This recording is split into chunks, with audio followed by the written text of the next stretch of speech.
hilarious. Chrissie, have you ever heard of the comedian Basha K. Ali? No, that sounds like something you yell out before you blow up a plane.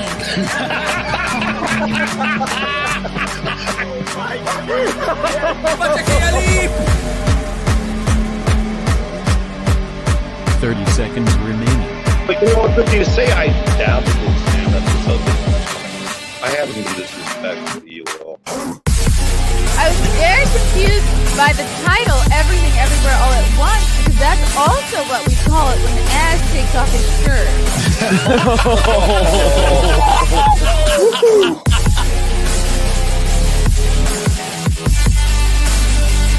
I shouldn't be up here. I should be in school on the other side of the ocean. Hello. Good morning. It's Mayr in the morning. Welcome to the Chrissie Mayr podcast. Woo! News. There's a lot of news going on in the world. Please subscribe to my YouTube channel if you have not yet done so. Ooh, where are my subscribers at? Let's see. Wow, I'm so close. 99,782. Who's good at math? That means I only need... Hold. Doing math. 218. That's it. I'm 218 away. And sorry for being late. Yes, we will blame the baby. And you know, life gets busy. But I should have said this later.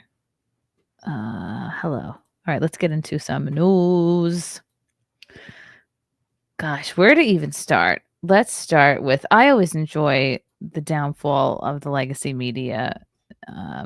As you guys have noticed, they have been having meltdowns pretty consistently every day since Trump won. And it's good. I never get tired of seeing it. I really never do.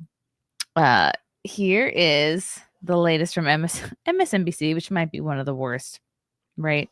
MSNBC and CNN. Oh, Waffles is under here. She's at my feet, sniffing my slippers. Joe Scarborough and Mika Brzezinski didn't go to Mar-a-Lago to achieve unity with Trump. They went because their network is down 50% viewership and is on the verge of being sold. So they went and kissed the ring. Oh, did they go to Mar-a-Lago? Oh, wowie. Let me go over here. Let's see what they had to say. Friday, we were given the opportunity to do just that. Joe and I went to Mar-a-Lago to meet personally with President-elect Trump. We went. It was the first time we have seen him in 7 years. Wow. Now, we talked about a lot of issues, including abortion. They made it sound like we were tied up and thrown on a plane and brought to beautiful Florida and Mar-a-Lago, which everything's covered in gold.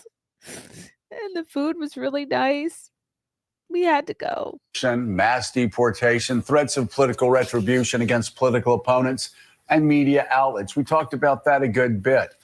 And it's going to come as no surprise to anybody who watches this show, has watched it over the past year or over the past decade, that we didn't see eye to eye on a lot of issues, and we told him so. What we did agree on... I'm sure he doesn't care what you think in the least. And in the least, you know, you guys need him. He don't need you. ...was to restart communications. My father often spoke with world leaders with whom he and the United States profoundly disagreed. That's a task shared by reporters and commentators alike. We had not spoken to President Trump since March of 2020, other than a personal call Joe made to Trump on the morning after the attempt on his life in Butler, Pennsylvania. In this meeting, President Trump was cheerful. He was upbeat. He seemed interested in finding common ground with Democrats on some of the most divisive issues. And for those asking why we would go speak to the president-elect during such fraught times. Nobody with a brain is asking why, but I guess Democrats are going to ask why. especially between us. I guess I would ask back, why wouldn't we? Oh, it's so good. It's so juicy. Years of political warfare has deeply divided Washington and the country. We have been as clear as we know how in expressing our deep concerns about President Trump's actions and words in the coarsening of public debate. You guys suck. You guys are literally the problem. You guys are why the country is divided, not Trump. Anybody who hears Trump speak, anybody who's been to one of his rallies knows that he loves the American people. He wants everyone to succeed and get rich. And you guys are the problem. You guys are the ones who have, for the better part of 10 years, been shit talking Trump, telling everybody he's a Nazi, brainwashing women into thinking that they're not going to be able to get their precious abortions whenever they want. It's not him that's the problem. It's you guys. For nearly 80 million Americans, election denialism, public trials, and January 6th were not as important as the issues that moved them to send Donald Trump back to the White House with their vote. Joe and I realized it's time to do something different. And that starts with not only talking about Donald Trump, but also talking with him. Oh, it's nice. Let's see what Twitter's saying. MSNBC is being sold, so Morning Joe needs to fix their coverage. They had to drop out their entire act of pure desperation. Sad. It's not sad. It's glorious. This may make them nervous.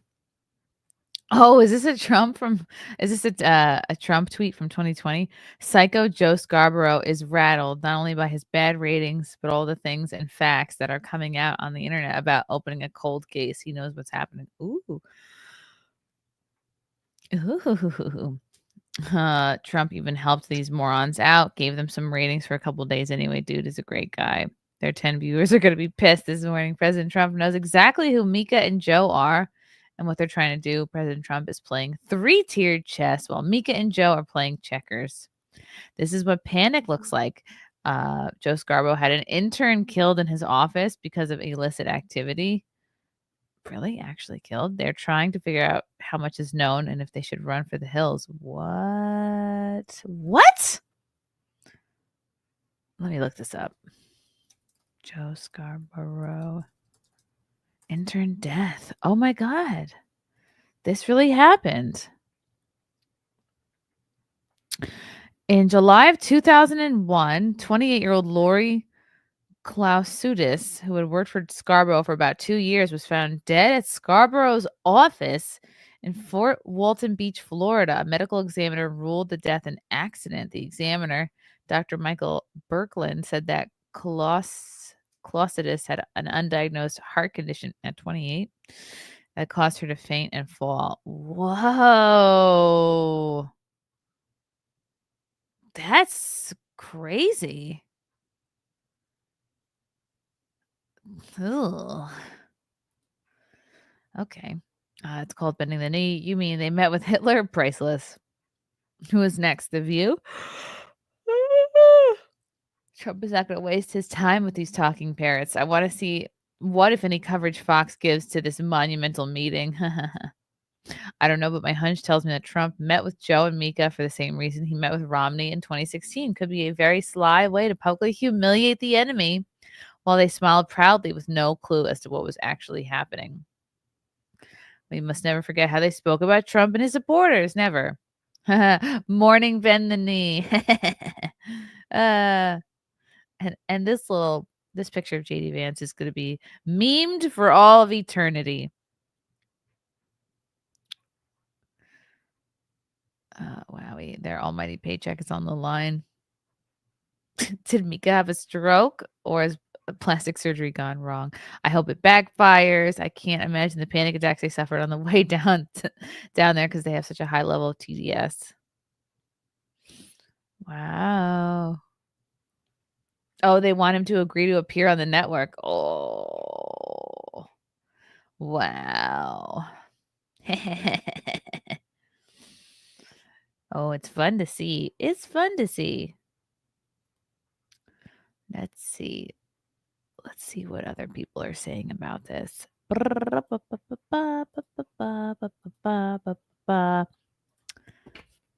Steve Cortez, who is oh, he worked for Trump in 2016 and 2020 and Vance in 2022. He follows me and I follow him. Shit. Okay. That's cool. It's difficult to overstate how dishonest these two are. Mika and Joe screamed for months that Trump is a fascist who would end democracy. Now that he's elected and very popular, they visit him just like it's coffee with an opposing party politician. Yeah. Suckers. Oh, the same guy commented this comment on his thread too.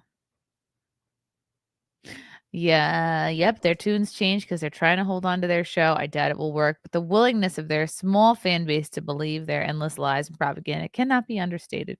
When your ratings are in the tank and it's rumored that your network is up for possible sale, it's amazing how open-mindedness some become. That's the beauty of situational ethics. Liars like these can take two sides of the same issue in the same sentence without so much as a semicolon, whatever works at the moment. These are two of the worst human beings alive. They are propagandists in the image of the most evil people ever to live. Wow. Why on earth would he even give them a shred of relevance? They don't deserve it. I appreciate Trump being forgiving. But how many times will he extend an olive branch only for them to take advantage? Probably because he sees them like crumbs now. You know, he's not going to prioritize these people. But he's gonna let him know. Who's the big boy here? Who's the big boy? I'm used to just talking to the baby. Who's the big boy? Let the MSNBC House of Cards fall. Trump is the bigger person here. If he did this with the intention of bringing the country together, bravo. Let's see how they respond going forward. I don't know why I keep yawning. They both are trash and deserve to lose their jobs as the MSM disappears. Self-induced. Enjoy your name-calling, evil, lying, fake journalist. 76 plus Americans will never watch the mainstream media. Whoa, that's a big number. Speaks volumes of Trump. People are missing the point. He could rightfully have told them to F off. Yeah. I wouldn't trust these two wingnuts at all. I do think Trump is trying to unite the country. I make a point by sitting down with these two scumbags.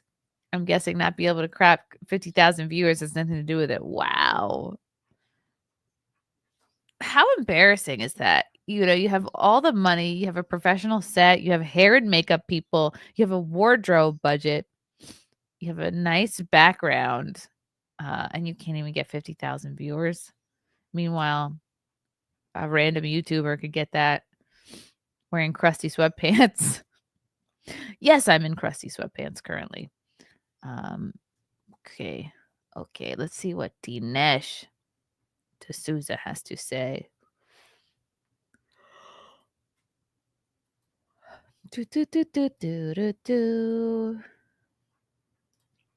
Wait, what? Evidently, Hitler is now a guy worth meeting with a view, with a view to airing differences and finding some common ground. Check in on the Morning Joe Hitler Summit. I find this wildly entertaining. Morning Joe has 768,000. Mika has 9. Wow, almost 1 million. Wow. Oh, she was saying that her dad was somebody. Okay. Now we know how she got this job. Her dad's name is Zbigniew. Zbigniew. They're trying to save their phony baloney jobs and loser network. I won't watch them, even if Trump gives them a chance. They are paid leftist propagandists. Gravel party of two. Your table is ready. Their irresponsible rhetoric drove away all but the loony left, which isn't enough viewers to keep them afloat. So now they're desperately trying to broaden their appeal, even if it means holding their wee powdered noses and talking to the bad orange man. Wow.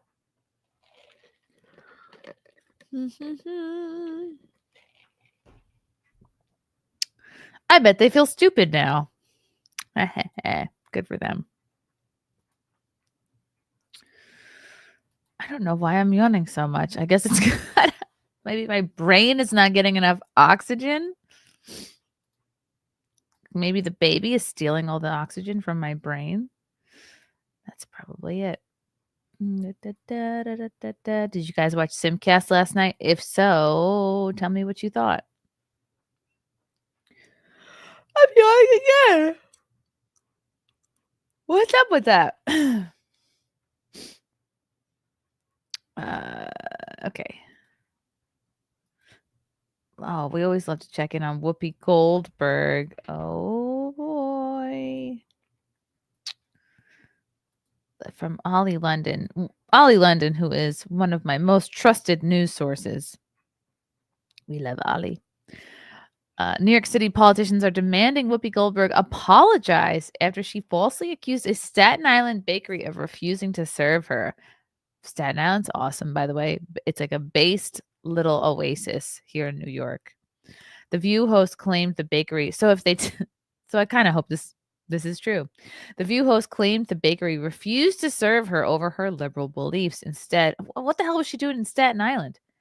Instead, their oven was broken and they were unable to serve any customers. Staten Island Borough President Vito Fasella, that's the most Staten Island name possible, I think, said that Goldberg besmirched and defamed the bakery by making stuff up to suit their needs.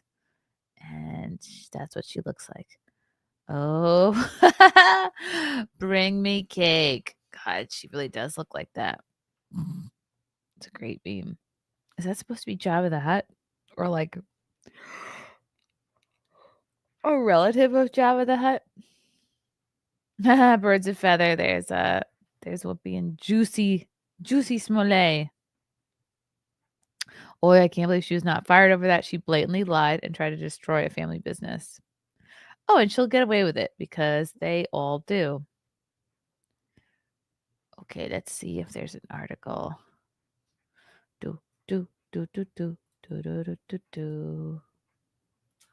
Remember that there was like a gay couple that wanted a cake and the bakery wouldn't make it for them. She's trying to like do one of those. Oh, Whoopi, what you saying?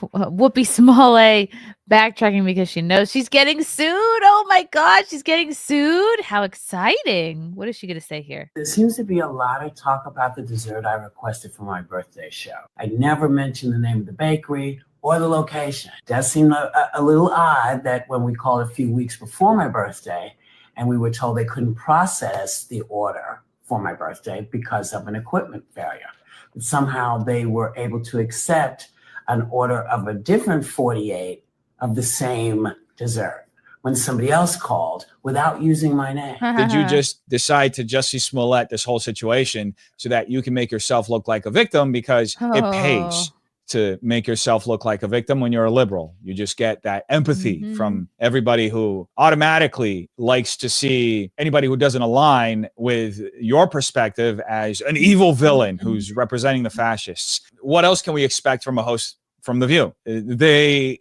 are liars or purveyors of disinformation. Yep. What kind of... I believe Whoopi's birthday is the same as Keanu's, November 13th. Oh my God. Here's Whoopi Smollett. Who made this?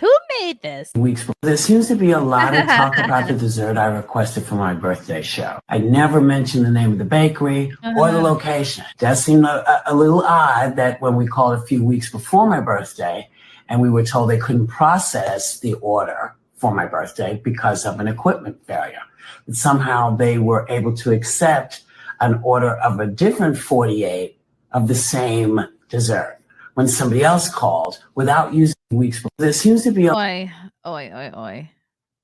So desperate. Oh, why is Bill Cannon calling me? I will call you back.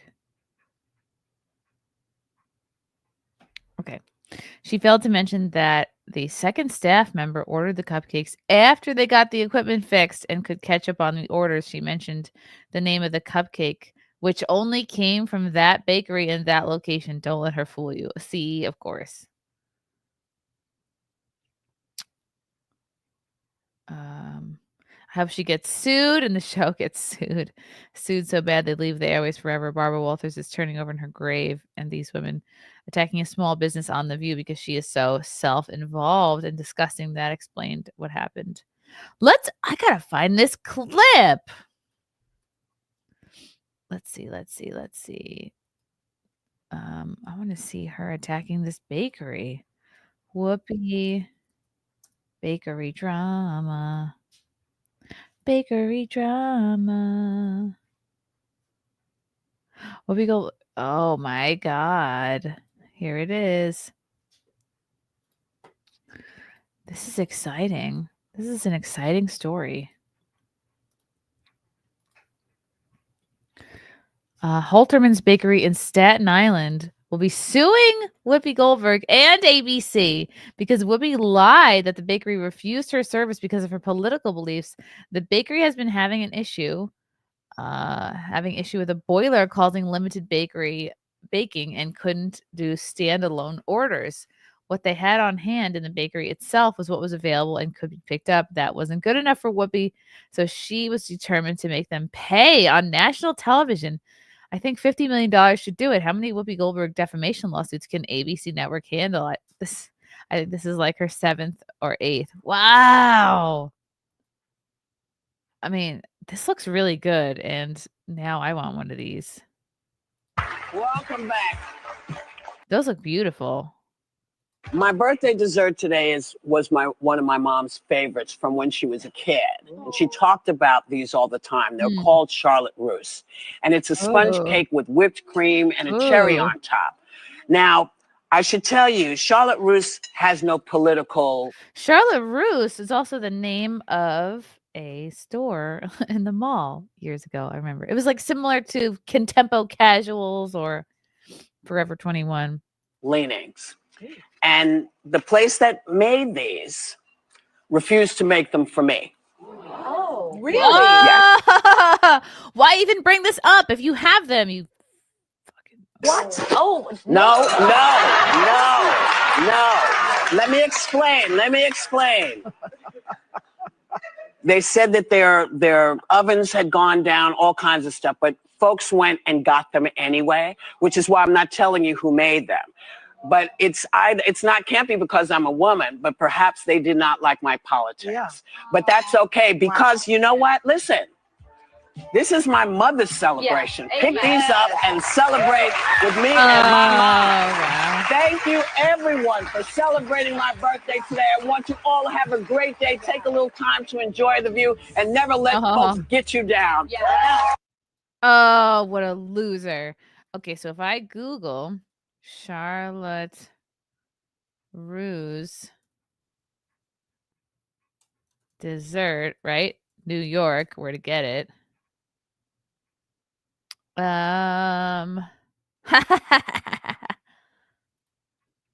Yeah, look at this.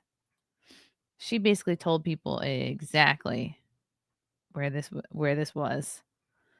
Let me pull up this map, this here map. So when you put Charlotte Russe Dessert NY into Microsoft Bing, what's the first website that comes up? Charlotte Russe from Halterman's Bakery. That's the very first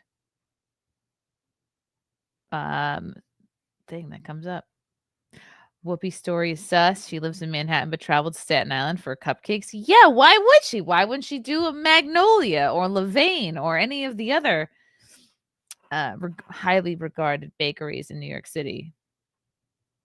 Yeah, maybe she wanted this to happen.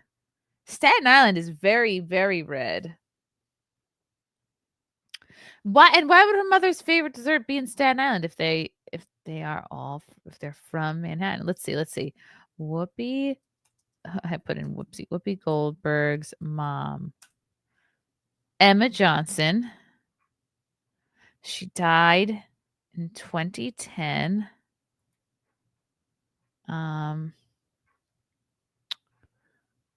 Okay. Let's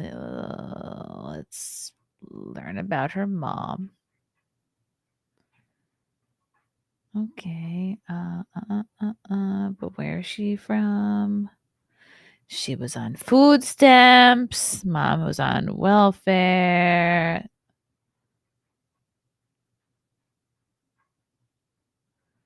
The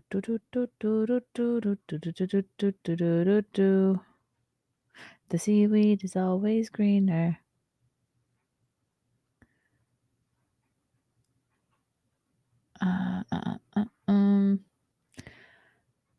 Okay, let's see. Let's find out about her mom. Wow, her mom underwent electroshock therapy. Didn't remember. Her mom didn't remember her after receiving electroshock therapy. Maybe it just was an excuse. Maybe she was embarrassed. Okay, where is her mom from?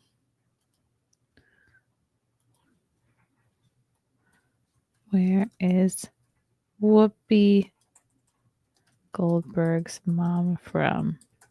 Is she from Staten Island? How did she die? She had a stroke. Yep. In 2010. August of 2010.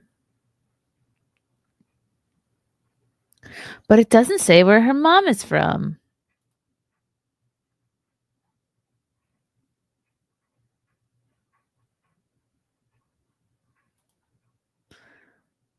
Maybe the Los Angeles Times will tell me.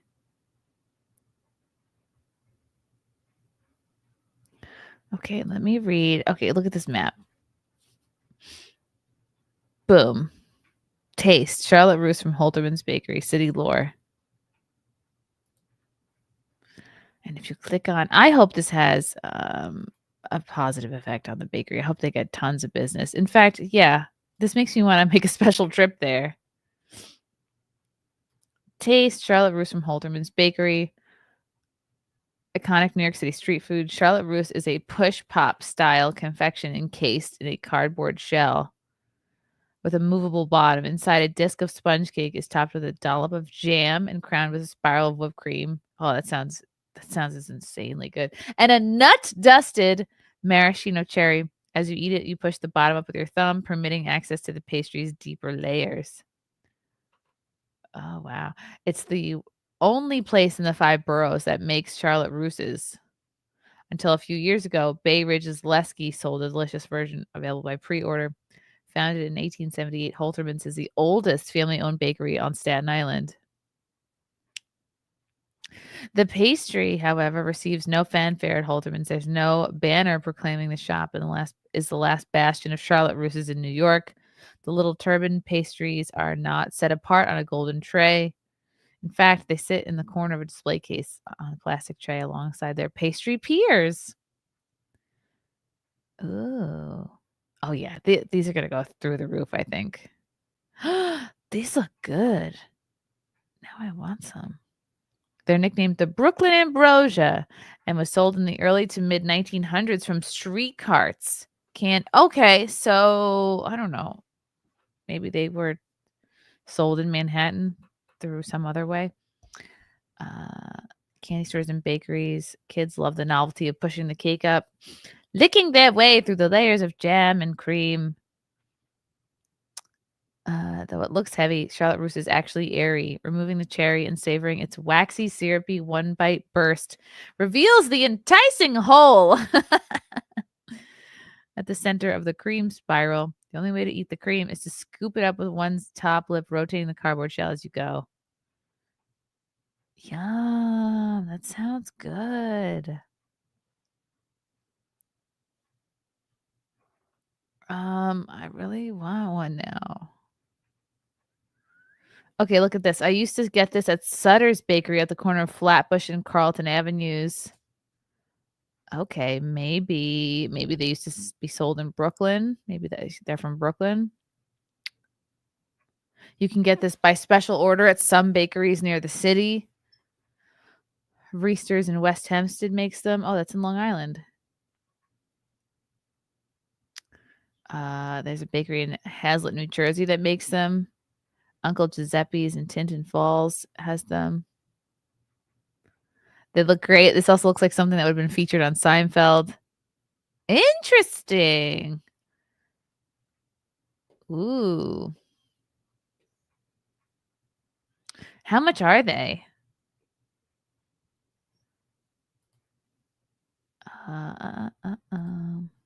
Hey. Go back.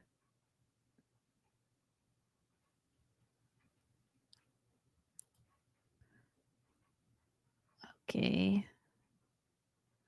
Let's see. Wow. Okay. New York Post is going to tell us what's what.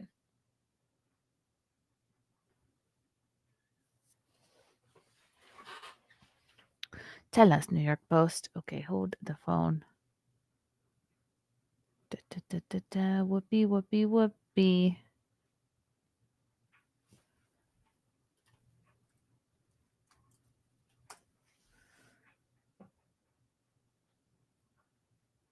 Oh wow. This is they've been following this story closely. Okay, let's pull up the Post.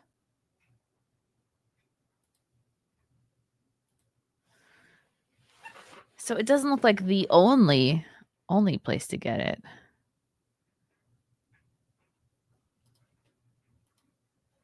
New York City, Paul's demand Whoopi Goldberg apologize for false Staten Island bakery slam as stores flooded with orders. Oh, wow. This is the bakery owner responding to the claims. Oh, wow. A woman. The community that I have to tell you, I'm so overwhelmed by the support between finding out yesterday this even happened, getting phone calls, and then people coming in, people from all over just supporting us in every way. We had phone calls yesterday from Alabama. Guy says, I'm going to give you $50. Send it to a school. Send them donuts. Send them cupcakes. Aww. The support has been so overwhelming. And I know how hard my family has worked to keep this business alive. And I wish my father was here today to see this. He would never believe it. My bakers come in 2 or 3 in the morning just to have donuts and rolls for everybody to come in and say, we have the best rolls ever. And you know what? It took my whole family. It takes everybody, the community that comes every day to see us. We have this everyday conversation with everybody. How's the family? How's this? This is what makes Holterman's. It's the community. It's my fellow everything that come out and us giving back to the community that makes this go round. And if it wasn't for you and Staten Island to make this work, we still wouldn't be here today. I wouldn't put it past Whoopi to like specifically go out of her way to see if a Staten Island bakery would not serve her. Staten Island leaders demanded Whoopi Goldberg apologize for falsely claiming a Big Apple bakery. Well, is it really the Big Apple? I guess technically. Refused to serve her sweet treats because of her lefty politics as the family-run business was inundated with orders. The View co-host sparked widespread outrage this week when she alleged that the beloved 145 years, Holterman's Bakery on Staten Island declined to make her a batch of Charlotte Russe desserts due to her political beliefs recently. I mean, that's a lot of assumptions there. Whoop. Recently, someone took to the national airwaves and defamed, frankly, this family business. Borough President Vito Vasella fumed at a news conference. I mean, they probably don't like her politics, and she just served up a perfect advertising for them, really. Ooh, I wonder if it's it looks like it's homemade whipped cream too. That's probably delicious. We're here to stand up for one of the best families and businesses, not just in Staten Island, but in the country. Frankly, the people who defamed the Holterman family should apologize for making stuff up to suit their needs. Not everybody wakes up every day and thinks about politics, he added. The bakery has insisted they were having mechanical issues with their 60-year-old boiler when Goldberg initially tried to place the order on November 13th. the November 13th order so she could celebrate her 69th birthday on air, and that her political beliefs had nothing to do with it. Now, in the wake of Goldberg's disparaging remarks, owner Jill Holterman says they've been flooded with orders from across the country. I am really overwhelmed, Holterman told the Post. I'm so happy to have the support, just to have people come out and talk and build up my business. The owner said she's had people calling up from as far as Alabama and Tennessee so they can donate orders of baked goods to nearby schools and first responders. That is so sweet, in a bid to drum up business. Oh. Wow. Oh. We have one today that's donating $150 worth of donuts. Holterman said, adding the treats are being sent over to St. Peter's Boys High School for a football game. Somebody else called up and donated a sheet cake to a firehouse. The other one was cupcakes. They went to PS 37. A steady stream of customers wrapped around the bakery on Thursday and Friday as people flocked to support the business. Judging by the line today, I think one simple message is you don't mess with Staten Island, Vasella said.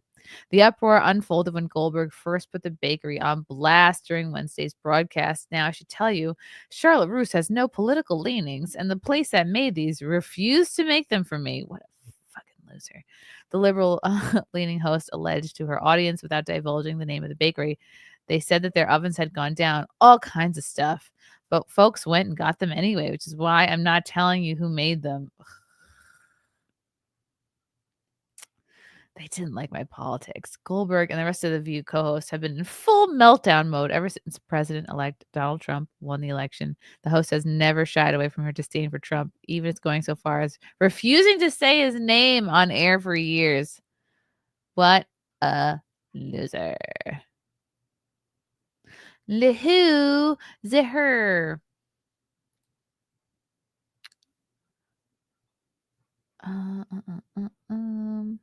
Wow. Let's see what the article from the 14th said. Okay, that's the same video.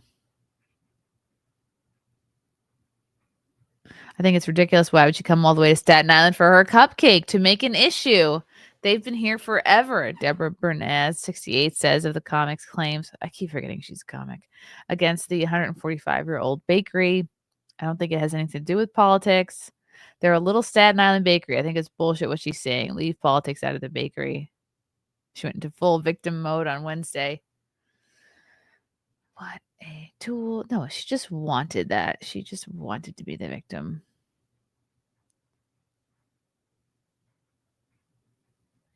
Oh, there's a picture of the bakery. Oh, look how cute. Oh, wow. Oh, an extra moist crumb. I could go for that. Oh, are these them? No, those look like maybe a red velvet cupcake. Oh, look how cute. Strawberry shortcake. That looks really good. Buns and things. Oh. They would never do that. I'm not going into detail, but she's not a nice person. Oh, but you know what? She's getting a ton of business now. I read she tried to order stuff and made a comment that she didn't get served because of her political stance. That's disgusting. Unbelievable. Give me a break. Who are these people?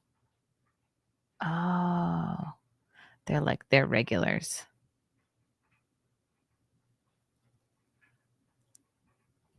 Huh. Wow. I hope. Yeah, I guess they're going to sue. That's very exciting. Good for them. Yeah. Wow. You don't fuck with Staten Island and you don't fuck with desserts. Is what I've always known. La la la la la la la la la la. Do, do, do, do, do, do. Oh, Whoopi. Whoopi pulled a Jussie Smollett adjacent. They always have hoaxes. Yeah, now I really want to go there. Do, do, do, do, do, do, do, do, I think that's basically it. Let me see if she's gonna.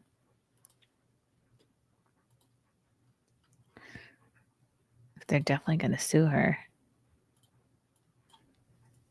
Whoopi Goldberg.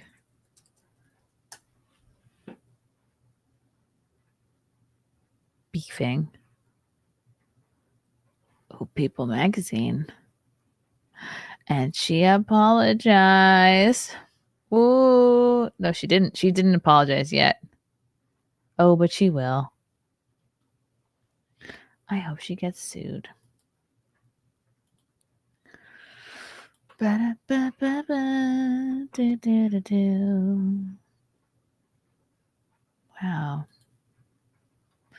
These are exciting times. Feels like a win for the little guy, doesn't it?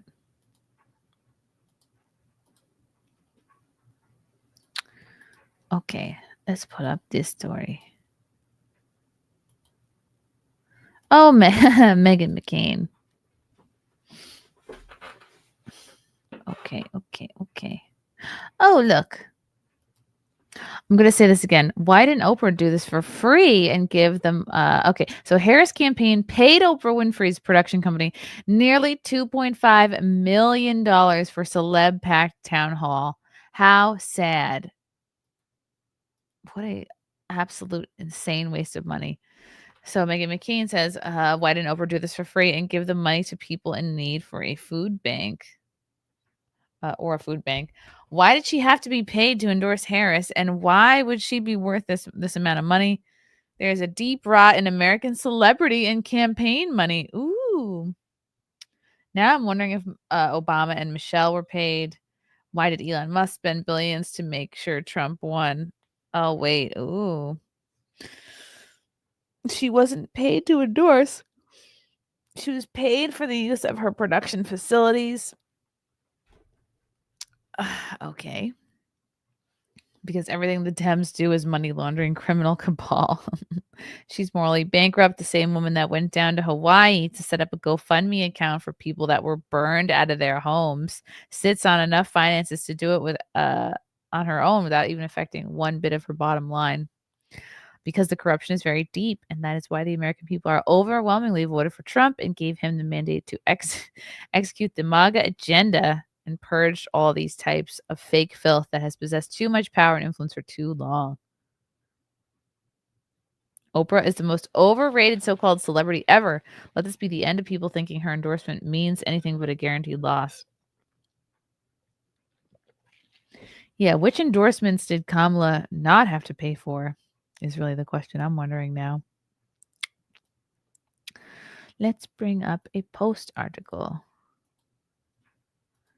Boo, boo, boo, boo, boo, boo. Kamala Harris campaign paid Oprah Winfrey's production company nearly $2.5 million for celeb packed town hall, over double the initial estimate. Womp womp.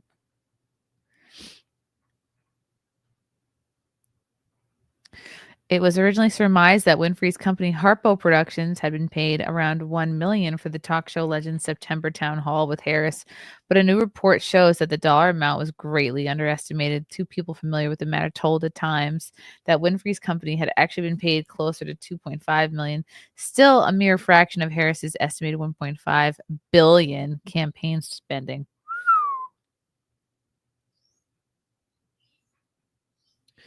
Wowie, wowie, wow.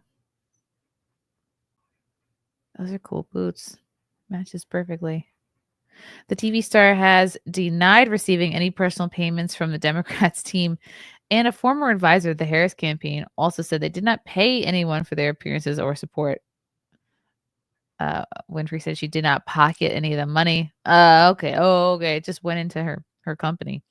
Used it to pay her team. She also noted that the Harris team was charged for what they required for the town hall. I was not paid a dime for the live streaming event in September. My production company, Harpo, was asked to bring in set designs, lights, cameras, crew, producers, and every other item necessary, including the benches and the chairs we sat on to put on a live production. I did not take any personal fee, Winfrey wrote on Instagram. However, the people who worked on that production needed to be paid and were. End of story.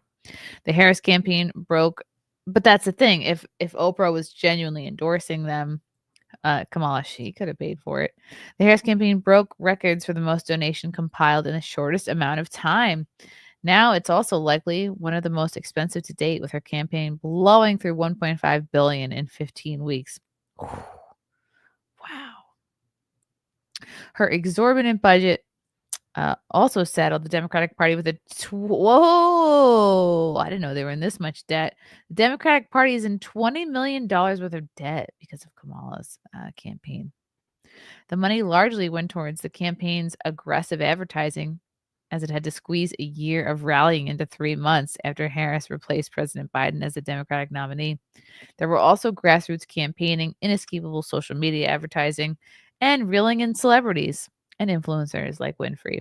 The star-studded support included famous artists like Beyonce and Lady Gaga. Oh yeah, Beyonce, who was paid $10 million and she didn't even sing once. Other billed purchases include nearly $9,000 worth of ice cream from 5 high-end shops, $15,000 in food delivery services, and a staggering $2.6 million in private jet travel during her 2-week push in battleground states in October. Wow. President-elect Trump trounced Harris in the election, garnering 312 electoral votes. The Senate and the House of Representatives also tipped, making for a Republican majority across the board. Trump had an estimated budget of $720 million, according to the Wall Street Journal. He spent his time on the campaign trail, appearing on a series of online shows, also known as podcasts, including the Joe Rogan Experience, the top-ranking podcast on most charts. Yeah, he also did the Flagrant podcast, which was Andrew Schultz, and who's that hillbilly guy? Did his too. Wow, I probably just need a nap. When you don't have any accomplishments, have not been successful. This is from the comments. Have not been successful in any employments, and were part of an integral part of the Biden administration. The only way to get people attending your campaign rallies is to have to entertain, as entertainment personalities perform. They didn't generate votes, but they provide distractions from her policies and record. Trump spent $720 million over a year versus Kamala, who blew through $1.5 billion in 3.5 months. That's about $100 million per week. Whoa! Holy wow. That's incredible.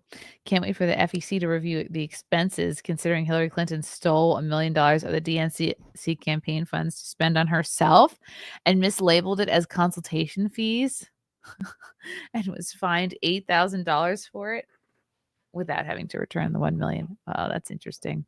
Let's hope we're on our way to marginalizing and driving from the public discourse every shrill, shrieking woman in a pantsuit who's ever uttered the words empowerment, diversity, intersectionality, or inclusion, or who's ever began a sentence with, "We need to have a national conversation about," or professionally uses the title doctor, unless she's licensed and qualified to render actual medical assistance. Every single one of them. Wow, Clem, this is the best comment. Wow. The only people who need to refer to someone as a PhD as doctor are those in the same field who have a lesser degree. In Biden's case, somebody who had only a master's or a bachelor's in education would need to address her as doctor in the professional forum. Someone in the field where a doctorate is required, I would never expect anyone besides a student to address me as doctor. She doesn't have a PhD. She has an EDD. Oh, I thought that was like an erectile dysfunction joke. I guess it's not. Jill Biden is a joke. The doctor part was more gaslighting by the Dems. Gag me. Can't wait until these grifters depart the White House. Oh. It's a good litmus test. You know a Republican is a rhino when they refer to fraud Jill as Dr. Jill Biden. Yes, this is great too. Or start every sentence with, "Let me be very clear," before blathering total nonsense. Oh, this is great. Kamala was like famous for doing this. I think Hillary did it too. And I think Obama did it too. They must all use the same coach. Yep. Barack used that "let me be clear" caca all the time too. It preceded his biggest lies. Wow. You left out joy. One of the only advantages Kamala had was the money. She needed to spend it to survive. The only question is if she could have spent that money more effectively. Wowee. Since when do individuals or their campaign have to pay to be interviewed? Does anyone who goes on any of the Sunday news shows have to pay to appear? When Oprah says her staff needed to be paid, does that mean they were not going to be paid that week unless she did the interview? Right. Maybe it was overtime. I would assume that her staff receive regular pay, just as employees of any business or enterprise. So the money that Harpo received and passed to the staff, was that in addition to their regular pay? The cynic in me wonders how the value of services received was determined. I'm guessing that they were generous in their coming up with that value. Yeah, probably. La,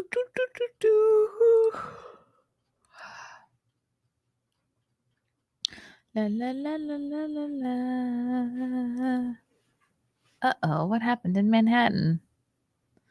Oh, more people are being stabbed, let me guess, by illegals.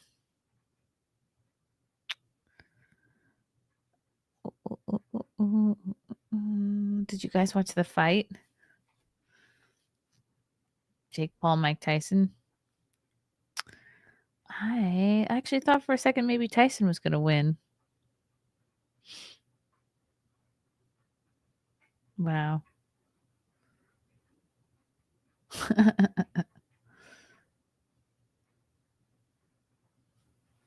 Wow.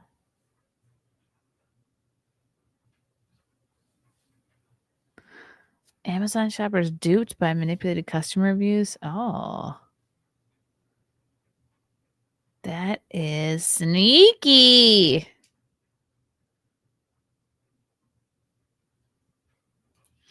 Oh, yeah. Fetterman's been fun to watch recently, right? Fetterman has blunt message for Trump, for Dems having meltdowns over every Trump move. Ooh. Oh, look, it's a tissue commercial. Senator John Fetterman says Democrats cannot afford to freak out over everything President-elect Trump says or does. It's still not even Thanksgiving yet, Fetterman told CNN State of the Union host Jake Tapper on Sunday. If we're having meltdowns, every tweet or every appointment or all those things, it's going to be 4 years. Yes. Fetterman said he previously warned of the jackpot for Trump, where Republicans gain control of the White House, House of Representatives, and the Senate, along with the Supreme Court that has a conservative slant. They have the absolute ability to run the table for at least the next 2 years, and that's what I think we should all be concerned on, not small tweets or random kinds of appointments. He added that he is looking forward to voting for some of Trump's picks, including Fetterman's colleague from Florida, Senator Marco Rubio, who was tapped to be the next Secretary of State, and the representative from New York, referring to Elise Stefanik, who was Trump's choice to be U.S. ambassador to the United Nations. There he is in a hoodie, his classic look. And there are others that are just absolute trolls like Gates and those things, the senator said, referring to the selection of former Representative Matt Gaetz, who resigned from Congress last week as Trump tapped him to be his attorney general. Gaetz may face a tough confirmation path because he was previously under Department of Justice investigation into sex trafficking allegations last year. Gaetz's office said the DOJ ended their investigation and determined he would not be charged with any crimes. And what a head of hair. Look at these two. Thick as thieves. A House Ethics Committee investigation into Gaetz was also expected to be released soon, but Gaetz's resignation means the House report may not become public. A full list of Trump's publicly announced cabinet picks for his second administration can be found here. Oh. Who's in the cabinet? Who's in the cabinet? Do you guys care? Let's find out.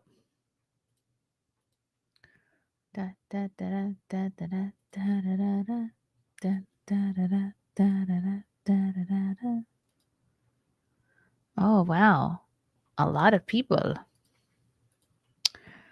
White House Chief of Staff Susie Wiles. I believe she's like the first woman to be put in that position.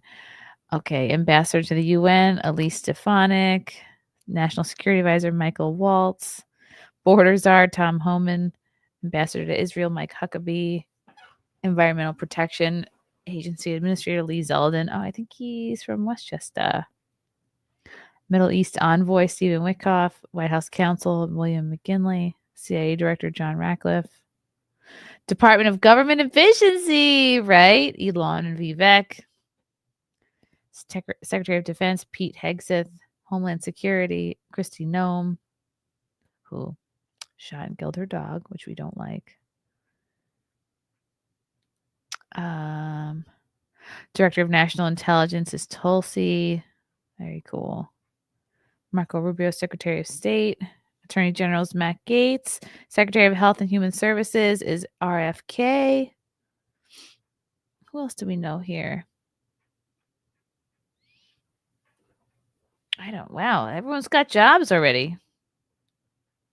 Oh, there's Susie Wiles. There's Elise. Michael Waltz, he's kind of cute. Border Czar, he looks like he doesn't take any shit. Border Czar, that's a great title. Mike Huckabee. Lee Zeldin, looks like he has a little bit of a baby face. Stephen Witkoff, he looks kind of just like a Wish.com RFK. William McGinley. I have nothing to say about him. I have nothing funny to say about him. Oh, look at these two. That's going to be fun. Pete Hegseth, great head of hair. Kristi Noem, definitely has caps on her teeth. Dan Chavino. Oh, they don't have a picture for James Blair. Taylor Budowitz. He looks young. Tulsi. Marco Rubio. Look at those eyebrows. Look at his hair. I think he probably dyes his hair.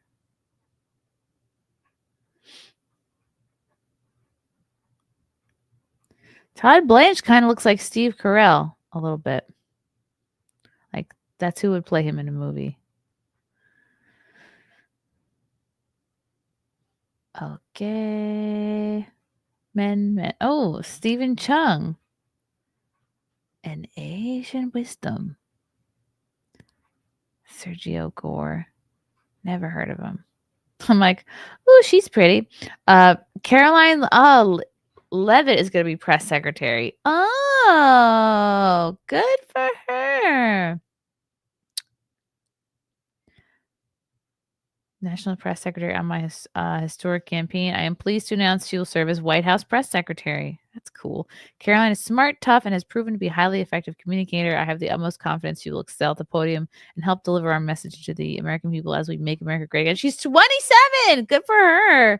Wow, she'll be the youngest White House Press Secretary in history, unseating the Nixon administration press secretary Ron Ziegler, who was 29 when he served the role in 1969 to 1974. Wow, Caroline Leavitt. Let's look at her social media. I bet she had to close her OnlyFans.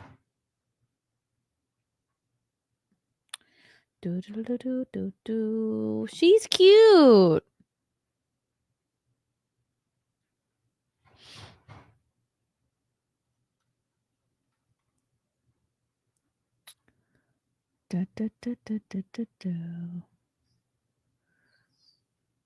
She's born in 1997, guys.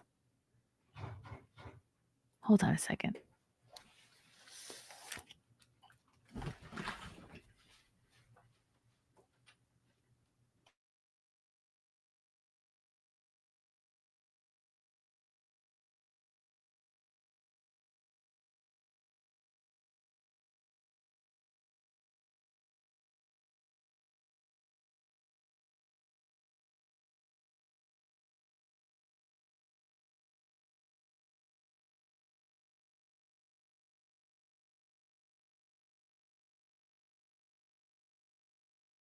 It was waffles. It was what? Waffles, what are you banging on the door? I thought something was wrong. I thought something was really wrong.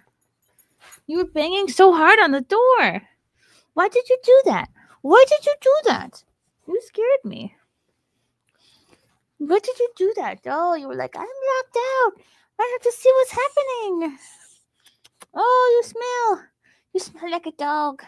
You smell like a dog. I like when your fur gets caught in my lip gloss. Blah, blah. Say hello to the people. Say hello. Say hello. Are you hungry? Do you need tweets?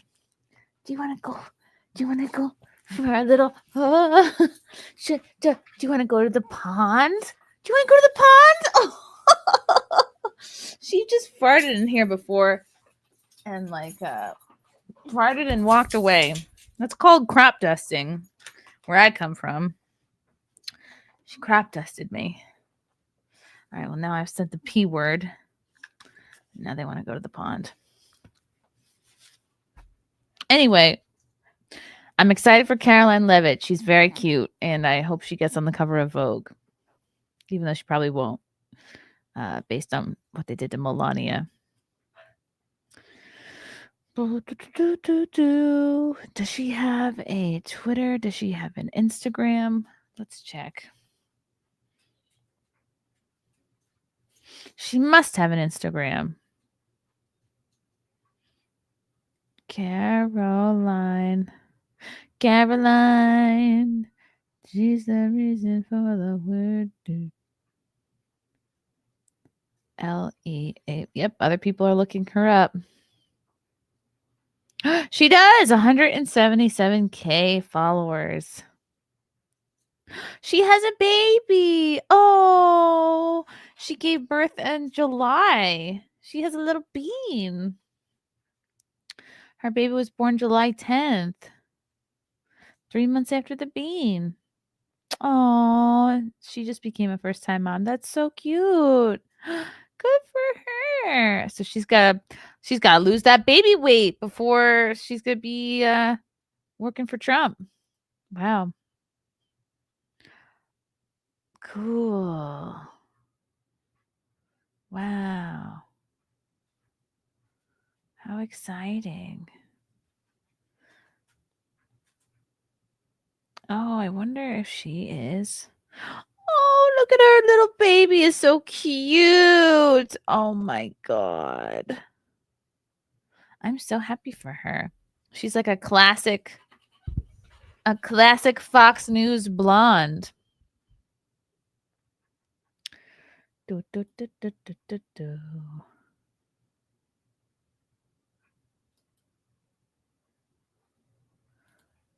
Oh wow, this is the back to the bakery story. Oh, Muffin is here. Hi, Muffin. Hi, Muffin. Oh, it's a good girl. Go, jump. Can you jump? Can you jump? Can you jump? Oh, it's heavy. Such a heavy girl. You're so big. Oh, your breath stinks. Say hello. Pata. Say hello, Muffin. Say hello.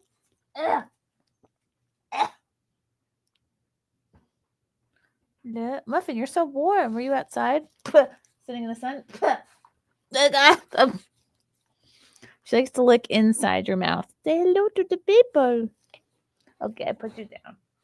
I put you down. Oh, she's getting fat. Muffin, we got to drop some LBs before the winter, okay? Here is the line outside the bakery. Ooh, it's long. Dude, who's farting down here? Wow. This is from Doc Holliday. I stand with Holterman's Bakery. Pastry chef Joey is the best. Wow, people are outside. That's cool. That's great. People love getting behind a venue, a small business, a person. I want to go there too now. Next time I'm in Staten Island, I'll have to make a special trip. Cool. There we go.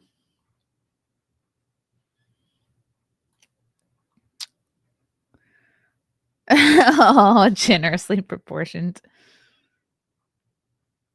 It would be funny if the dog said hello, muffins. Oh.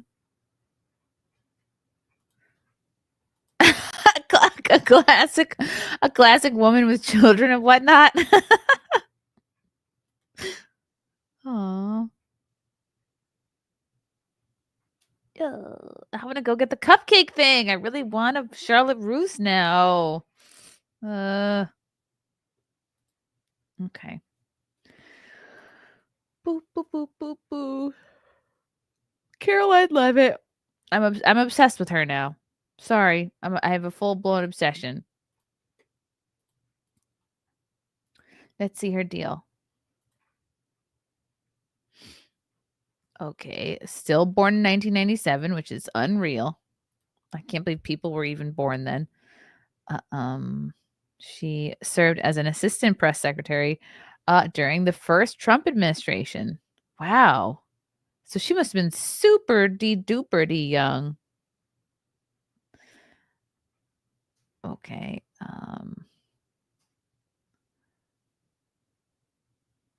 Wow. She's going to succeed Corinne Jean-Pierre.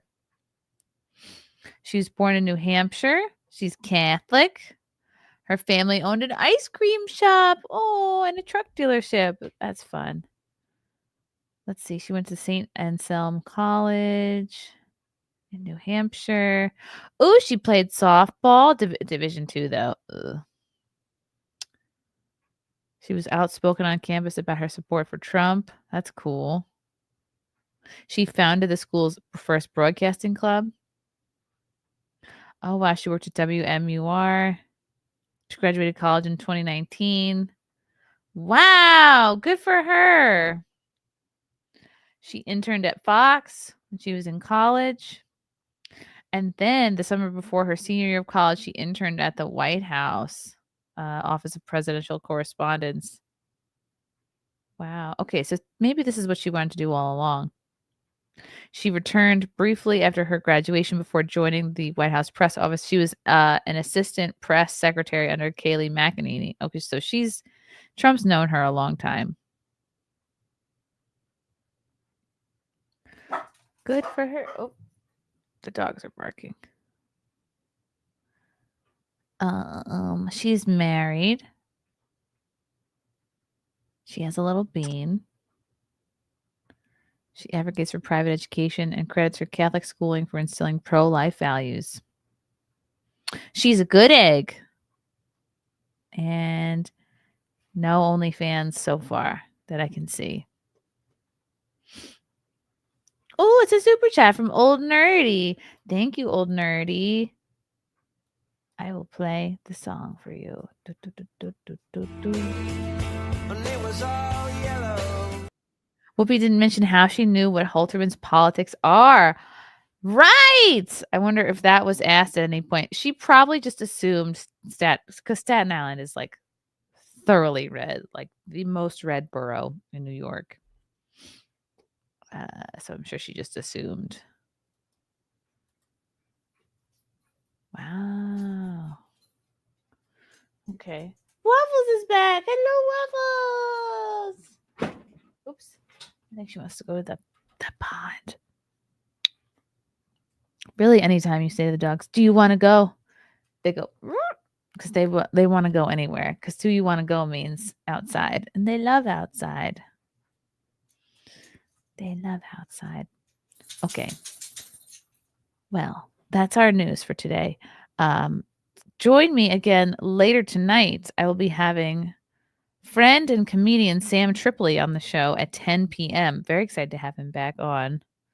I haven't seen him since I was super pregnant and hosting the Grifties in Morris Plains, New Jersey. So it'll be good to see him again. And yes, if you have any, the Caroline Levitt obsession will continue. I'm going to do Caroline Watch. And what else?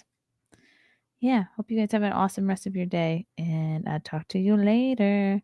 Bye.